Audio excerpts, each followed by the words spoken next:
People, let me start off by saying this rig is 100% legit. This is absolutely a big bass technique and definitely a method you can win tournaments with. Or just have a super fun day on the water.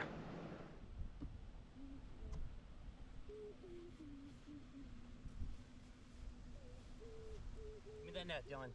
Quick, quick, quick, quick. Watch, back up, back up. Oh my. So guys, regardless of how you feel about live scope will show you a fish's attitude towards your presentation. And I could tell you from the reaction of these bass, they have never seen anything like this before, and they attacked with reckless abandon. There's unlimited potential on how you could rig this thing. So I'm gonna go over what I learned in 3 hours of fishing this rig. I made some mistakes, so hopefully you won't have to. Leave any other questions in the comments and I'll be sure to answer. So the first thing I'm going to talk about is how I rigged it. When I went out the initial day for about 45 minutes, I didn't have much time, so I didn't really mess with the rigging. When I went back, I had a better idea of water clarity, and from just fishing it for that 45 minutes, some of the alterations I wanted to make. So the first alteration I wanted to make was, I was going to keep those two 4-inch dummies. Then I was going to add the silver shad color of the Zoom Super Flukes, which are 5-inch, so they're a little bit bigger than the ones that were on it previously. I had the 4-inch fish rollers, and they're white in that water clarity that's about 1.5 feet. The next thing I wanted to do was add a 6-inch sakamata shad down the center. I wanted, again, some more drawing power and that same silver shad color for that water clarity. So basically, this is what you would have, and the two dummies, which I eventually took off. First couple casts, I could see already that it was doing its thing because there's not enough weight down here to plane it out. So I took those two dummies off, thinking even if it's swimming through the water sideways with these two like this, at least the only fish that they see are going to have hooks in them. A thought afterwards was, if I would add a small nail weight to these, it would probably help plane it out, and it would always be in that position that you want it to. These two on the bottom, this one down the center. The funny thing is, everything I caught that day was on the 6-inch sakamata shad center, except one fish.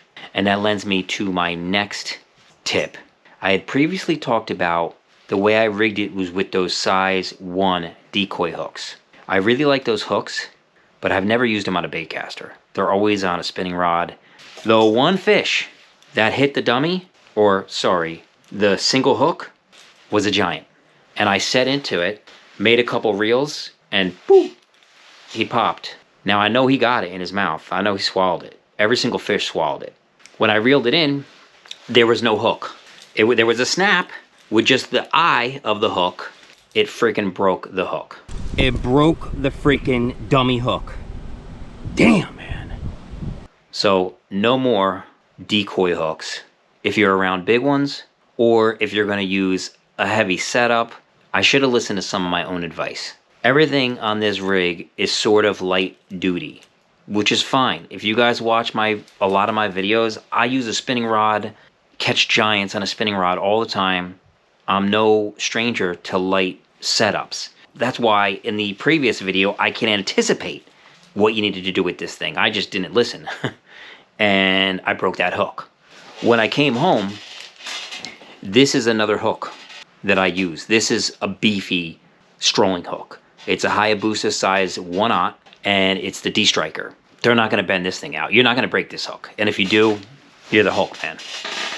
So the thing I would do would be replace all your main snaps. The first time when I replaced this center hook with the egg snap, I put a size 1, which is 30-pound test.